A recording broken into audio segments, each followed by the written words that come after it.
पंकज हमारे साथ बने हुए हैं। पंकज, एक ऐतिहासिक मकाम के दरवाजे पर हम लोग इस वक्त खड़े हैं, जब महिला आरक्षण बिल को लेकर आप भी बता रहे हैं काफी उत्साह सांसद मीनाक्षी लेखी के घर के बाहर दिख रहा है। मौसमी सिंह हमारे साथ फोन पर जुड़ी है। मौसमी, अभी इतनी ही जानकारी है कि अगर टेबल होता है तो पहले लोकसभा में होगा, लेकिन ऐसा ही प्रतीत हो रहा है कि चाहे डिस्कशन हो चाहे आगे के कदम हो, कल के बाद ही उठाए जाएंगे। मौसमी, बिल्कुल, देखिए अंजना, अभी हम लोग संसद के भीतर ही हैं और तमाम सांसदों में भी काफी एक उत्साह है, सुगबुगाहट है।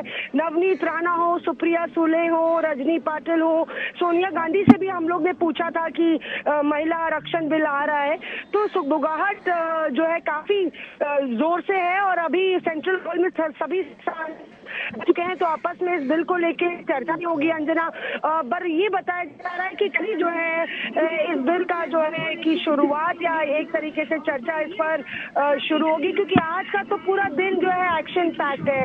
सारा शेड्यूल जो है पहले से ही तय कर दिया गया है। तो आज नई संसद में तमाम सांसद कदम रखेंगे और उसके बाद कल से एक ऐतिहासिक शुरुआत महिला आरक्षण बिल से होगी।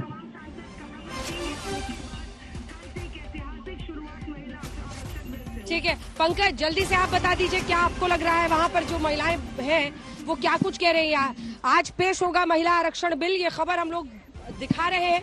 लोकसभा में आज पेश होगा महिला आरक्षण बिल। मुझे लगता है इस मतलब सबका नजरिया अपना अपना हो सकता है।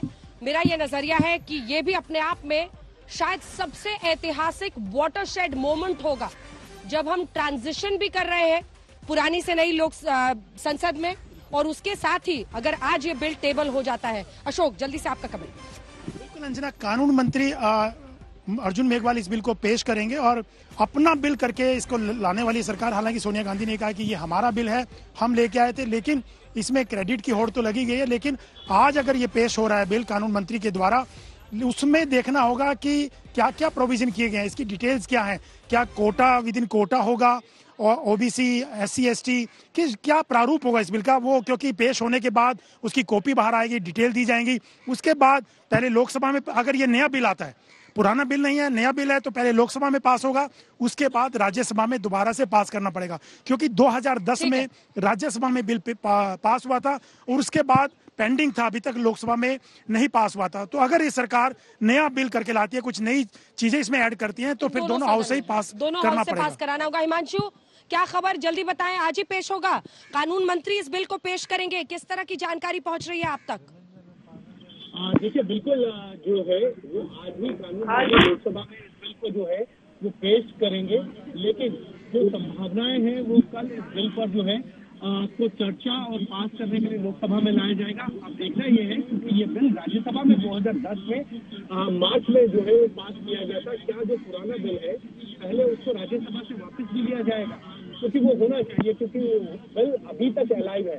वो बिल वापस होने के बाद जो है पेश किया जाएगा और उसके बाद जो है लोकसभा में पास होने के बाद राज्यसभा में इस बिल को पास किया जाएगा और उसके बाद राष्ट्रपति के से जो है साइन होने के बाद, बिल पर मंजूरी मिलने के बाद जो है वो एक कानून बन जाएगा। अब देखना ये है कि ये जो 33% का आरक्षण है वो 2024 के लोकसभा चुनाव में मिलेगा या 26 में डिलिमिटेशन के बाद मिलेगा या सेंसस पूरा होने के बाद, क्योंकि इसमें कुछ सीटें बढ़ाने का भी प्रोविजन होगा। डिलिमिटेशन में तो कहा जा रहा है कि सीटें बढ़ेंगी और उसी हिसाब से उनकी लोकसभा बनाई गई है। अब एक चीज और है, एक और बिल लाया जा सकता है। ठीक है, बिल्कुल, एक सेकेंड। अब हिमांशु, आपकी आवाज थोड़ी कट कट के आ रही है, अपनी जगह बदलिए। एक तो दूसरा, क्लैरिटी से एक लाइन में बताइए, क्या ऐसी संभावना है कि 2024 में ही लागू हो जाए? एक लाइन में। देखिए, बिल्कुल संभावनाएं हैं। एक डिलिमिटेशन कमीशन होता है छोटा सा, वो इस चीज को देखता है, छोटा सा वो इस चीज को देख सकता है और वो देख बात हो सकती है कि किन सीटों पर जो है वो महिलाओं के लिए रिजर्व की जा सकती हैं। क्या उसमें आप देखना यह है कि रिजर्वेशन के अंदर रिजर्वेशन, यानी कि SC ST OBC महिलाओं के लिए किन सीटों को चिन्हित करने की बात है। ये सारी चीजें जो है डिलिमिटेशन कमीशन एक बनाया जा सकता है, वो उस पर एक अपनी रिपोर्ट दे सकता है। फिलहाल जो 543 44 लोकसभा की सीटें हैं, उनमें कौन सी सीट पर जो है महिला लड़ेंगी और कौन सी महिलाओं के लिए उसमें एससी सीट होगी, कौन सी एसटी होगी, कौन सी ओबीसी सीट होगी, ये सारी चीजें एक डिलिमिटेशन कमीशन बना के वो अपनी रिपोर्ट 2024 के लोकसभा चुनाव से पहले दे सकता है। अब ये देखना ये होगा कि ये जो नया बिल लाया गया है ये किस तरीके से भिन्न है 2010 के बिल से, क्योंकि इसमें कुछ नई चीजें जो है वो ऐड की गई हैं और इसीलिए नया बिल लाया गया। और ये तस्वीरें हम आपको दिखा रहे हैं, प्रधानमंत्री नरेंद्र मोदी सेंट्रल हॉल पहुंच गए हैं और वो बातचीत कर रहे हैं तमाम मंत्रियों सांसदों से, अभिनंदन स्वीकार करते हुए पीएम आगे बढ़ रहे हैं। सेंट्रल हॉल की ये तस्वीरें और इतिहास कैसे हर एक कोने में कैद है इस सेंट्रल हॉल के, वो तस्वीरें आप देख रहे हैं। अपने कैबिनेट के वरिष्ठ साथी हैं उन सबसे अभिनंदन स्वीकार करते हुए, सबसे बातचीत करते हुए पीएम आगे बढ़ रहे हैं। और जयंत सिन्हा आपको दिखाई दे रहे हैं, ऐसे ही आपने देखा स्मृति ईरानी, तमाम जो अन्य मंत्री हैं मौजूदा सरकार में, धर्मेंद्र प्रधान वहां पर मौजूद थे। जितने रोज हैं उन सब में जाकर सांसदों को सबको नमस्ते करके सबका अभिनंदन से एस जयशंकर आपको दिखाई दे रहे हैं, सबका अभिनंदन करते हुए, स्वीकार करते हुए प्रधानमंत्री नरेंद्र मोदी आगे बढ़ रहे हैं। कैबिनेट के उनके वरिष्ठ साथी जो आगे की कतार में हैं, नितिन गडकरी आपको दिख रहे हैं, अमित शाह देश के गृह मंत्री, बीजेपी अध्यक्ष जेपी नड्डा, सभी वहां पर मौजूद हैं। और अब मुझे लगता है पीएम दूसरी तरफ भी जा रहे हैं जिसमें वो अश्विनी वैष्णव आपको देख रहे हैं, डी राजा, मुझे लगता है कि जो विपक्ष के सांसद हैं उन सबों के बीच में अब सबके बीच में जाकर प्रधानमंत्री मिलते हुए दिखाई दे रहे हैं।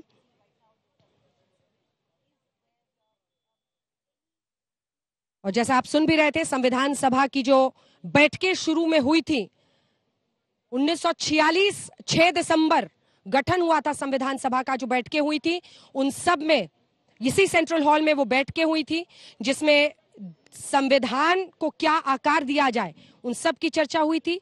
तमाम विपक्ष के सांसदों से मिलते हुए प्रधानमंत्री नरेंद्र मोदी आगे बढ़ रहे हैं। सेंट्रल हॉल की ये भव्य तस्वीरें जहां पर सबका प्रणाम करके अभिनंदन करते हुए प्रधानमंत्री आगे बढ़ रहे हैं।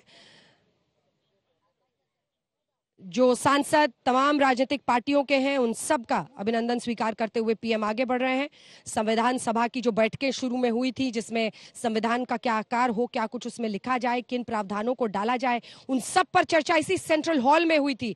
जितने जॉइंट सेशंस पार्लियामेंट के होते थे इसी, क्योंकि यहीं पर जगह थी इतने सारे सांसदों को एक साथ बिठाने की। और तमाम यहां देखिए, अब ये साहब सेल्फी भी ले रहे हैं सेंट्रल हॉल में, पीएम के साथ सेंट्रल हॉल में तस्वीरें भी ली जा रही हैं, सेल्फी भी लेते हुए सांसद आपको दिखाई दे रहे हैं।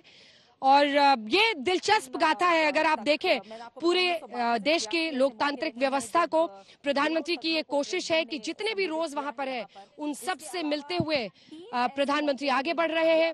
और एक सांसद ने तो वहां पर पीएम के साथ एक सेल्फी भी ले ली।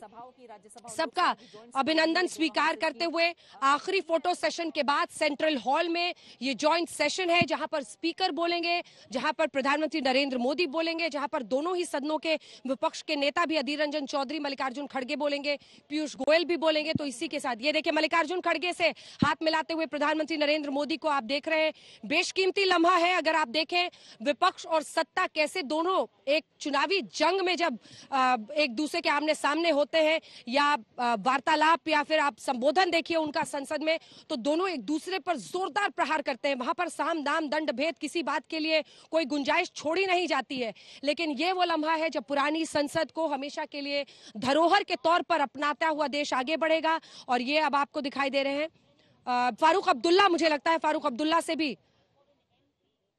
प्रधानमंत्री मिलते हुए आगे बढ़ रहे हैं। तमाम जो विपक्ष के दिग्गज नेता हैं, विपक्षी गठबंधन इंडिया जिसका गठन ही एनडीए और प्रधानमंत्री नरेंद्र मोदी के चुनावी सफर को रोकने के लिए है। जैसे ही नेता आते जाएं आप उनके नाम मुझे बता सकते हैं ताकि हम अपने दर्शकों को जल्द से जल्द बताएं। और ये तस्वीरें आप देख रहे हैं, प्रधानमंत्री विपक्षी सांसदों से जाकर, नेताओं से जाकर अलग से मिल रहे हैं। इसके जरिए एक संदेश देने की कोशिश है।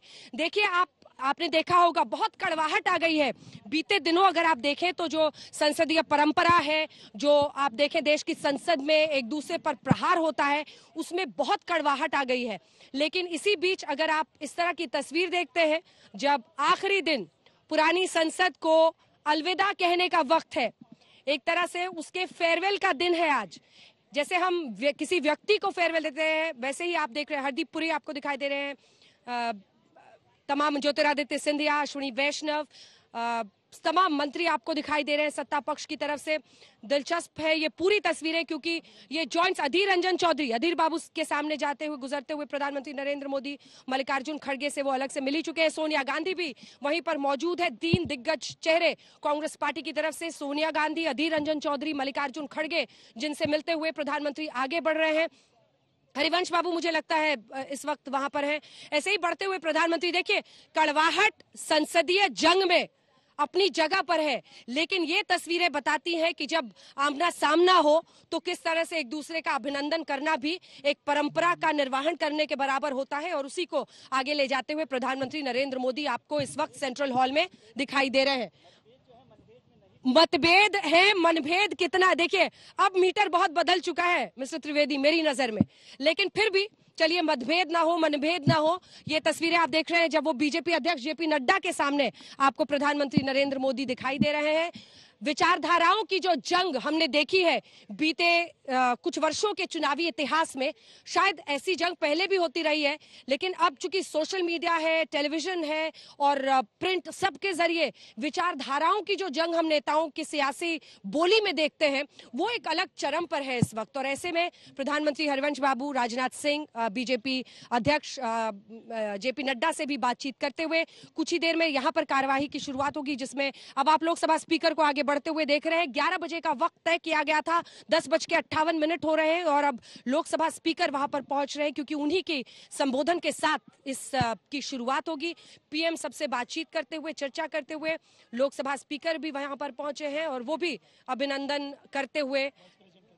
वाइस प्रेसिडेंट का अब इंतजार है, मुझे लगता है राज्यसभा चेयरमैन के तौर पर उपराष्ट्रपति जगदीप धनखड़ यहां पर पहुंचेंगे, जिसके बाद कार्यवाही की शुरुआत होगी। इससे पहले अद्भुत फोटो सेशन हुआ था और अब सेंट्रल हॉल में, याद आता होगा आपको 2014 में सरकार बनने के बाद इसी तरह से प्रधानमंत्री काफी भावुक इस सेंट्रल हॉल में कई बार हुए हैं, जब उन्होंने अपनी चुनावी सफर, अपने सियासी सफर, राजनीतिक करियर को पूरा याद किया था इसी सेंट्रल हॉल में। लेकिन अगर आप पूरा इतिहास इस सेंट्रल हॉल का देखें तो 2-2 लाइन में जल्दी से, थोड़ा तेजी से बोलना होगा मिस्टर त्रिवेदी, आपसे शुरुआत करते हुए, इस सेंट्रल हॉल की नजरों के सामने से क्या कुछ नहीं गुजरा है, वो साक्षी बने हैं बड़े बड़े ऐतिहासिक लम्हों। बिल्कुल अंजना जी, हिंदुस्तान का पूरा विकास यात्रा जो है ना, और राजनीतिक यात्रा सेंट्रल हॉल से गुजरी है 6 दिसंबर 1946 से लेकर आज 2023 तक। लेकिन पार्लियामेंट में मैं प्रधानमंत्री के 2 चित्रों की जरूर जिक्र करना चाहता हूँ। जब 2014 में चुनकर आए थे प्रधानमंत्री, पहली बार वो आए थे, संसद ही पहली बार पहुंचे थे। ठीक है, और जगदीप धनखड़ यहाँ पर पहुंच गए, आपको टोक रही हूं मैं, और मुझे लगता है उन्हीं का इंतजार था।